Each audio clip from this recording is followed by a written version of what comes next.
नमस्कार दोस्तों, स्वागत है आप सभी का RP technical study YouTube channel में।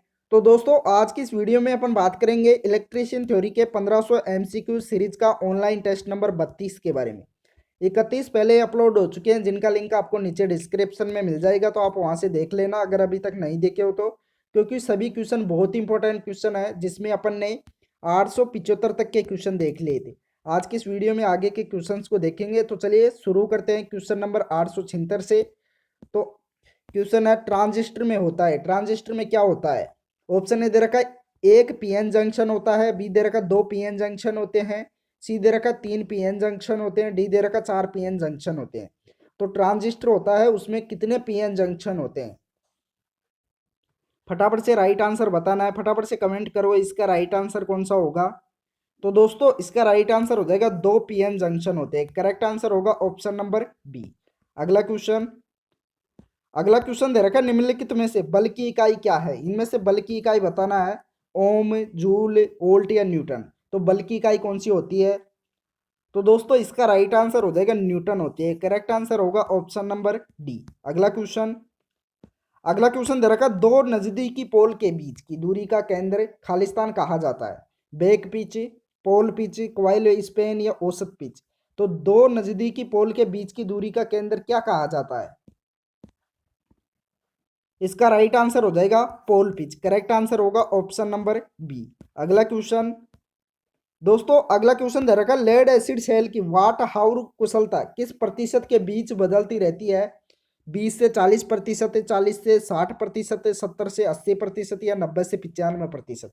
तो लेड एसिड सेल होता है सीसा संचायक सेल, उसकी वाट हाउर क्षमता किसके बीच बदलती रहती है। तो दोस्तों, इसका राइट आंसर हो जाएगा 70 से 80 के बीच। करेक्ट आंसर होगा ऑप्शन नंबर सी।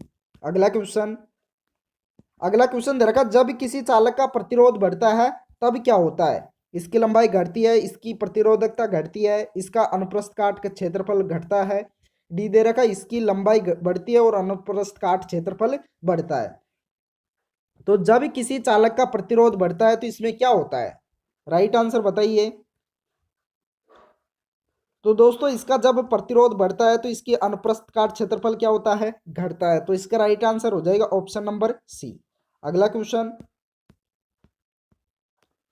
अगला क्वेश्चन दे रखा, कम्यूटेटर का ब्रश निम्न में से किस पदार्थ का बना होता है। कम्यूटेटर होता है, उसका ब्रश किस पदार्थ का बना होता है। अभ्रक का, तांबा का, एल्यूमिनियम का या कार्बन का। राइट आंसर बताओ कौन सा होगा इनमें से। तो दोस्तों, कम्यूटेटर का ब्रश होता है, वह बना होता है कार्बन का। राइट आंसर होगा ऑप्शन नंबर डी। अगला क्वेश्चन, अगला क्वेश्चन दे रखा, प्रदीप्ति की इकाई क्या है। ल्यूमेन, स्टेरेडियन, लक्स या इनमें से कोई नहीं। तो प्रदीप्ति है इल्यूमिनेशन, उसकी इकाई क्या होती है। इसका राइट आंसर हो जाएगा लक्स होती है। करेक्ट आंसर होगा ऑप्शन नंबर सी। दोस्तों, अगला क्वेश्चन है, निम्नलिखित में से कौन सी बैटरी है जो भारी आवेश सहन कर सकती है और धारा विसर्जित कर सकती है। ऑप्शन ए दे रखा लेड एसिड बैटरी, बी दे रखा निकल आयरन सेल, सी दे रखा कार्बन सेल, डी दे रखा इनमें से कोई नहीं। तो इनमें से कौन सी बैटरी है जो भारी आवेश सहन कर सकती है और धारा विसर्जित कर सकती है। इंपॉर्टेंट क्वेश्चन है, फटाफट से इसका राइट आंसर बताइए क्या होगा। तो दोस्तों, इसका राइट आंसर हो जाएगा nickel iron cell. Correct answer होगा ऑप्शन नंबर बी। अगला क्वेश्चन, अगला क्वेश्चन दे रखा, शुद्ध प्रतिरोध परिपथ का शक्ति गुणांक क्या होता है। इकाई 0.9, 0.95 या 0.85। तो शुद्ध प्रतिरोध परिपथ का शक्ति गुणांक क्या होता है। इसका राइट आंसर हो जाएगा इकाई होता है। करेक्ट आंसर होगा ऑप्शन नंबर ये।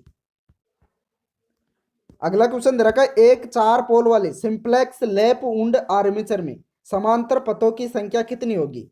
सिंप्लेक्स लैप वुंड आर्मेचर में बताना है, पोलों की संख्या है 4। तो फटाफट से बताओ इनमें समांतर पथों की संख्या कितनी होगी। तो दोस्तों, इसका राइट आंसर हो जाएगा पोल्स की संख्या के बराबर ही होगी। राइट आंसर होगा ऑप्शन नंबर बी। अगला क्वेश्चन, अगला क्वेश्चन दे रखा है, एक फ्यूज का फ्यूजिंग करंट किस पर निर्भर करता है। उसके पदार्थ, लंबाई और व्यास पर। बी दे रखा है उसका पदार्थ और उसका व्यास। सी दे रखा है उसकी लंबाई और उसका व्यास। डी दे रखा है उसके पदार्थ और उसकी लंबाई। तो एक फ्यूज का फ्यूजिंग करंट किस पर निर्भर करता है। इंपॉर्टेंट क्वेश्चन है, जल्दी जल्दी बताओ इसका राइट आंसर क्या होगा। तो दोस्तों इसका राइट आंसर हो जाएगा उसके पदार्थ, लंबाई और व्यास पर निर्भर करता है। राइट आंसर होगा ऑप्शन नंबर ये। अगला क्वेश्चन, अगला क्वेश्चन दे रखा है 2 वाट मीटर पद्धति किसके लिए लागू होती है? केवल स्टार प्रणाली के लिए, केवल डेल्टा प्रणाली के लिए, ये वो भी दोनों के लिए, या इनमें से कोई नहीं? तो 2 वाट मीटर पद्धति किसके लिए लागू होती है? तो दोस्तों इसका राइट आंसर हो जाएगा ये वो भी दोनों के लिए, अर्थात स्टार व डेल्टा दोनों के लिए लागू होती है। तो राइट आंसर होगा ऑप्शन नंबर सी। अगला क्वेश्चन दे रखा है कमरे में रखे रेफ्रिजरेटर का दरवाजा खोल दिया जाए तो कमरे में ताप में क्या परिवर्तन होगा? कमरे के ताप में क्या परिवर्तन होगा? बढ़ जाएगा, घट जाएगा, अपरिवर्तित रहेगा, या 0 डिग्री सेल्सियस हो जाएगा? तो राइट आंसर कौन सा होगा इनमें से? अगर कमरे में रखे रेफ्रिजरेटर का दरवाजा खोल दिया जाए तो कमरे का ताप में क्या परिवर्तन होगा? तो दोस्तों इसका राइट आंसर हो जाएगा कमरे का तापमान बढ़ जाएगा। करेक्ट आंसर होगा ऑप्शन नंबर ये। अगला क्वेश्चन, अगला क्वेश्चन दे रखा मोटर परिपथ के लिए कौन से रंग की एमसीबी नोब का चयन किया जाता है? लाल, काला, हरा या नीला? तो मोटर परिपथ के लिए कौन से रंग की एमसीबी अर्थात मिनिएचर सर्किट ब्रेकर नोब का चयन किया जाता है? तो इसका राइट आंसर हो जाएगा नीले रंग की। राइट आंसर होगा ऑप्शन नंबर डी। अगला क्वेश्चन, अगला क्वेश्चन दे रखा है एल्यूमिनियम को बसबार पदार्थ के रूप में वरीयता दी जाती है निम्न लागत के कारण, निम्न घनत्व के कारण, फैब्रिकेशन के कारण, या इनमें से कोई नहीं? तो एल्यूमिनियम को बसबार पदार्थ के रूप में वरीयता दी जाती है किसके कारण? राइट आंसर हो जाएगा निम्न लागत के कारण। करेक्ट आंसर होगा ऑप्शन नंबर ये। अगला क्वेश्चन, अगला क्वेश्चन दे रखा है विद्युत बल्ब का फिलामेंट बना होता है किसका बना होता है? टंगस्टन का, एल्यूमिनियम का, कार्बन का, या तांबा का? किसका बना होता है? तो दोस्तों विद्युत बल्ब का फिलामेंट बना होता है टंगस्टन का। राइट आंसर होगा ऑप्शन नंबर ये। अगला क्वेश्चन दे रखा है स्टेप अप ट्रांसफार्मर का प्रयोग किया जाता है विद्युत घंटी में, बैटरी चार्जर में, ट्रांजिस्टर में, या टेलीविजन में? तो स्टेप अप ट्रांसफार्मर का प्रयोग किस में किया जाता है? इसका राइट आंसर हो जाएगा टेलीविजन में। करेक्ट आंसर होगा ऑप्शन नंबर डी। अगला क्वेश्चन, अगला क्वेश्चन दे रखा श्रेणी क्रम में समानांतर क्रम डीसी सर्किट के लिए कौन सा कथन सत्य है? अर्थात श्रेणी व समांतर दोनों के लिए कौन सा कथन सत्य है इनमें से? वोल्टेज योगात्मक, धारा योगात्मक, शक्ति योगात्मक, या इनमें से कोई नहीं? तो करेक्ट आंसर कौन सा होगा इनमें से? तो दोस्तों श्रेणी व समांतर दोनों के डीसी सर्किट के लिए इनमें से राइट आंसर होगा शक्ति योगात्मक। करेक्ट आंसर होगा ऑप्शन नंबर सी। अगला क्वेश्चन दे रखा निम्नलिखित में से कौन सी आग को श्रेणी डी आग के रूप में वर्गीकृत किया गया है? गैस में आग, द्रव में आग, कागज में आग, या धातु में आग? तो करेक्ट आंसर कौन सा होगा इनमें से? तो दोस्तों इसका राइट आंसर हो जाएगा धातु में आग। करेक्ट आंसर होगा ऑप्शन नंबर डी।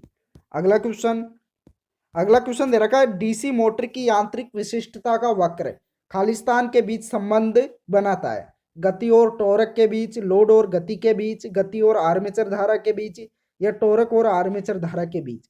तो डीसी मोटर की यांत्रिक विशिष्टता का वक्र किसके बीच संबंध बनाता है?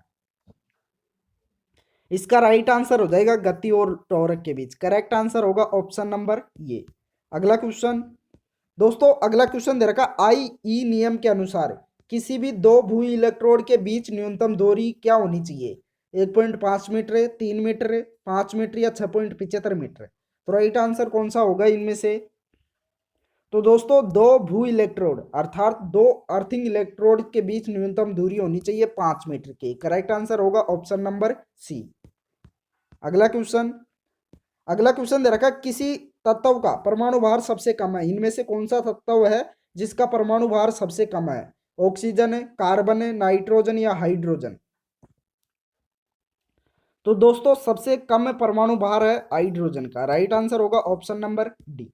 अगला क्वेश्चन, अगला क्वेश्चन दे रखा चुंबकीय प्रभाव क्षेत्र में किसी बिंदु पर तीव्रता का मात्रक होता है? हेनरी, ओम, न्यूटन, या गॉस?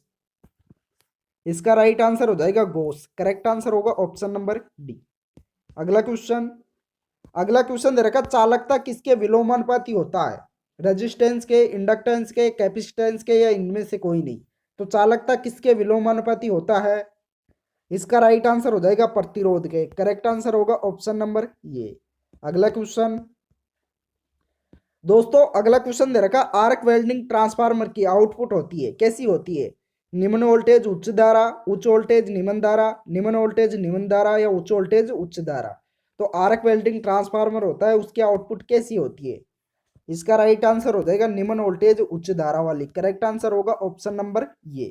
तो दोस्तों इस वीडियो में इतना ही। वीडियो पसंद आया हो तो लाइक कर दीजिए और अपने दोस्तों को भी ज़्यादा से ज़्यादा शेयर कर दीजिए। जिस दोस्त ने भी अभी तक चैनल को सब्सक्राइब नहीं किया है वो सभी दोस्त एक बार चैनल को सब्सक्राइब भी कर लीजिए, साथ में ऑल नोटिफिकेशन बेल को भी ऑन कर लीजिए। Thank you.